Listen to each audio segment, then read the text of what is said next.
Hello friends, welcome to one style cooking. நாம் இன்றைக்கி பார்க்க போகிற ரெசிபி என்னென்னு பார்த்தீங்கன்னா ரொம்பவே சூப்பரான ஹெல்த்தியான ஒரு ரெசிபி தாங்க பார்க்க போகிறோம். ஸோ என்னென்னா வெந்தயக்கீரை சப்பாத்தி. வாங்க எப்படி ஈஸியாக டேஸ்டியாக செய்யலாங்கிறத பார்க்கலாம். வீடியோக்குள்ளே போகிறதுக்கு முன்னாடி கீழே உள்ள ரெட் கலர் சப்ஸ்கிரைப் பட்டனை கிளிக் பண்ணுங்கள்.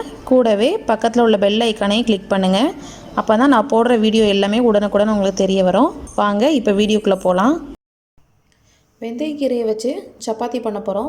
ஸோ இதான் பார்த்திங்கன்னா வெந்தயக்கீரை. ஸோ ஒரு சில இடங்களில் பார்த்திங்கன்னா அந்த ஸ்டார்டிங்கில் 2 இலை மட்டும் விடும், அது வரை மட்டும் வச்சுருப்பாங்க. ஸோ இது பார்த்திங்கன்னா நல்லா வளர்ந்துருக்கு உங்களுக்கு. ஸோ இதில் நம்ம இந்த இலையை மட்டும் நல்லா பிச்சுக்கலாம். இந்த மெல்லிசாக உள்ள தண்டை மட்டும் நீங்கள் எடுத்துக்கோங்க. இந்த திக்காக உள்ள தண்டு பார்த்திங்கன்னா உங்களுக்கு வந்து சப்பாத்தி தேய்க்கும் போது கஷ்டமாக இருக்கும். ஸோ இந்த இலையோடு சேர்த்து மெல்லிசாக உள்ள தண்டை மட்டும் எடுத்துக்கோங்க. ஸோ நான் இந்த மாதிரி கட் பண்ணி வச்சுருக்கேன். ஸோ பாருங்கள், கட் பண்ணி நல்லா க்ளீன் பண்ணி எடுத்து வச்சுருக்கேன். இப்போ இதை சின்ன சின்னதாக நறுக்கிக்கலாம். இப்போ வெந்தயக்கீரையை இந்த மாதிரி கட் பண்ணி வச்சாச்சு. ஸோ இது ஒரு பவுலில் எடுத்து வச்சுருக்கேன். ஸோ இப்போ நம்ம சப்பாத்திக்கு மாவு பிசைஞ்சிடலாம். ஸோ இப்போ ஒரு பெரிய பவுலில் 1 கப் அளவு கோதுமை மாவு எடுத்திருக்கேன். ஸோ நான் பெரிய கப்பால் 1 கப் எடுத்திருக்கேன். ஸோ எந்த கப்பால் நான் கோதுமை மாவு எடுத்தனோ அதே அளவுக்கு வெந்தயக்கீரை. ஸோ இதை நல்லா கட் பண்ணி சேர்க்குறப்ப தான் நம்மளுக்கு வந்து நம்ம சப்பாத்தி தேய்க்கிறப்ப நம்மளுக்கு சப்பாத்தி வந்து நல்லா வரும், பிஞ்சு போகாமல் நல்லா வரும். இது கூடவே 1/2 டீஸ்பூன் போல் மஞ்சள் தூள், கூடவே காரத்துக்கு ஒரு 1/2 டீஸ்பூன் மிளகாத்தூள் மட்டும் சேர்க்குறேன். நம்ம பச்சை மிளகாலாம் சேர்த்தோன்னா நம்மளுக்கு தேய்க்கிறது கொஞ்சம் கஷ்டமாக இருக்கும். ஸோ அதனால் மிளகாத்தூளாக நான் ஆட் பண்ணியிருக்கேன். ரொம்ப ஸ்பைசஸ் வேணும் இல்லை, கொஞ்சம் டேஸ்ட்டுக்காக. கூடவே பார்த்திங்கன்னா ஒரு 1/4 டீஸ்பூன் அளவு ஜீரகம், அப்புறம் இந்த சப்பாத்திக்கு தேவையான அளவு உப்பு சேர்த்துடலாம். இப்போ இதெல்லாம் சேர்த்து நல்லா மிக்ஸ் பண்ணிக்கோங்க. ஸோ இந்த சப்பாத்தி பார்த்திங்கன்னா ரொம்பவே ஹெல்த்தியான ரெசிபி.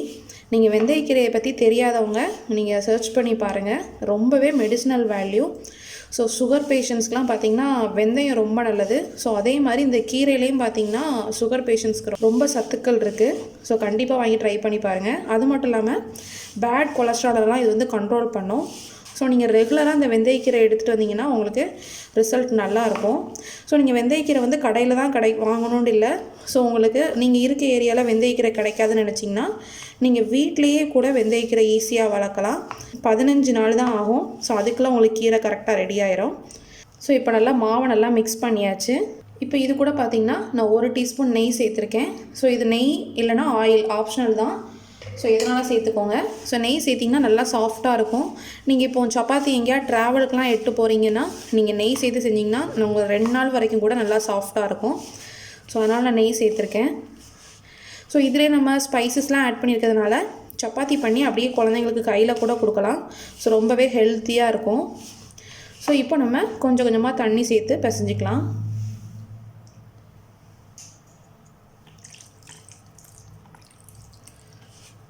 ஸோ முதல்ல ரொம்ப தண்ணி ஊற்றிடாதீங்க.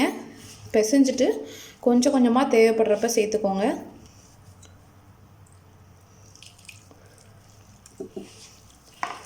ஸோ சப்பாத்தி வந்து நம்மளுக்கு சாஃப்டாக வரணுன்னா நம்ம மாவு பிசைகிறதுல தான் இருக்குது. இப்போ பார்த்திங்கன்னா சப்பாத்திக்கு நல்லா மாவு பிசைஞ்சாச்சு. பார்த்தாலே உங்களுக்கு ரொம்பவே சூப்பராக இருக்கும். இதோட கலர் வந்து எல்லோ வித் க்ரீனில் இருக்கும். ஸோ கலரே ரொம்ப சூப்பராக இருக்கும். ஸோ இந்த டைமில் ஒரு 1 டீஸ்பூன் போல் ஆயில் இல்லைனா நெய் சேர்த்துக்கோங்க.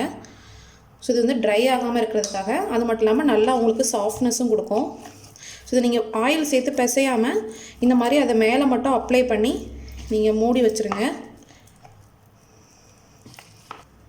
ஸோ இப்போ ஒரு மூடி வச்சுருங்க. இல்லைனா இந்த மாதிரி ஒரு கிளாத் வச்சு இதை க்ளோஸ் பண்ணி வச்சுருங்க. ஸோ இது கண்டிப்பாக 1/2 மணி நேரம் ஊறணும். அப்போ தான் நம்மளுக்கு நல்லா சாஃப்டாக இருக்கும். ஸோ 1/2 hour கழித்து பார்க்கலாம். இப்போ நம்மளுக்கு 1/2 hour ஆயிடுச்சு. ஸோ இப்போ மாவு பார்த்திங்கன்னா ரொம்ப சாஃப்டாக இருக்கும். நம்ம ஃபஸ்ட்டு பிசைஞ்சதுக்கும் இப்போவும் பார்த்திங்கன்னா நல்லா சாஃப்டாக இருக்கும். சப்பாத்தி வந்து இந்த மாதிரி சாஃப்டாக பிசைஞ்சிங்கன்னா தான் உங்களுக்கு அந்த ஓரத்தில் விளிம்புகள் எல்லாமே ட்ரை ஆகாமல் நல்லா சூப்பராக இருக்கும். இப்போ ஒரு டைம் நல்லா அந்த மாதிரி மிக்ஸ் பண்ணிக்கலாம்.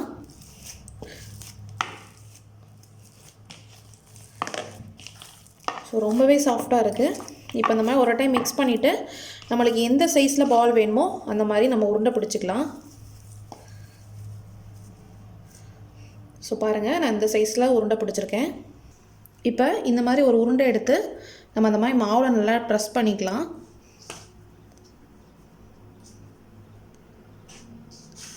ஸோ இந்த மாதிரி மேல் மாவே இந்த மாதிரி தூவிக்கோங்க.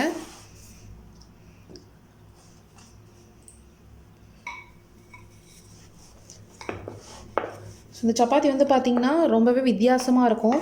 ஸோ அதான் நம்ம ரெகுலராக நார்மலாக சப்பாத்தி தான் போட்டுட்ருப்போம். ஸோ அதனால் குழந்தைங்களுக்கு வந்து இந்த மாதிரி நீங்கள் வித்தியாசமாக செஞ்சு கொடுத்திங்கன்னா அந்த கலர் காம்பினேஷன்லேயே பார்த்திங்கன்னா நல்லா சாப்பிடுவாங்க. ஸோ அது மட்டும் இல்லாமல் ரொம்ப ஹெல்த்தியாகவும் இருக்கும்.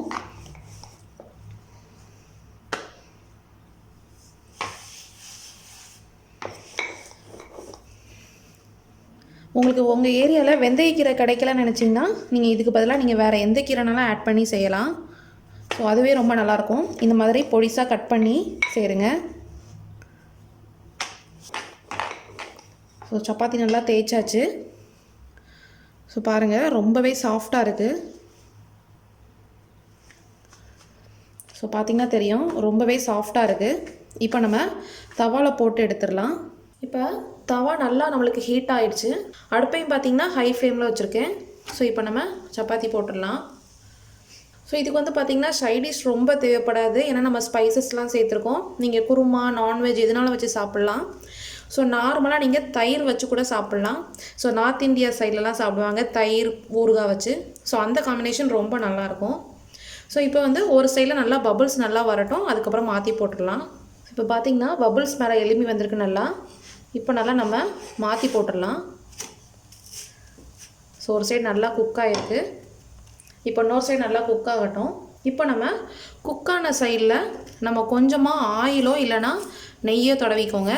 நெய் தடவி நீங்கள் காலையில் பண்ணி ஆஃப்டர்நூன் சாப்பிட்டிங்கன்னா கூட ரொம்ப நல்லாயிருக்கும். ரொம்ப சாஃப்டாகவும் இருக்கும். குழந்தைங்க சாப்பிட்டாங்கன்னா நீங்கள் அவங்களுக்கு நெய் தடவி கொடுங்க. நீங்கள் ட்ராவல் எங்கேயா போனீங்கன்னா கூட இந்த மாதிரி நீங்கள் நெய் தடவி கொண்டு போங்க. ரொம்ப சூப்பராக இருக்கும். நெய் வந்து ஆப்ஷனல் தான். நீங்கள் ஆயில் கூட யூஸ் பண்ணலாம். இப்போ நம்மளுக்கு 2 சைடும் நல்லா குக் ஆகிடுச்சு. ஸோ நம்மளோட மேத்தி சப்பாத்தி ரெடி ஆகிடுச்சு. வெந்தயக்கீரை சப்பாத்தி ரெடி ஆகிடுச்சு. ஸோ இதே மாதிரி எல்லா சப்பாத்தியும் போட்டு எடுத்துடலாம்.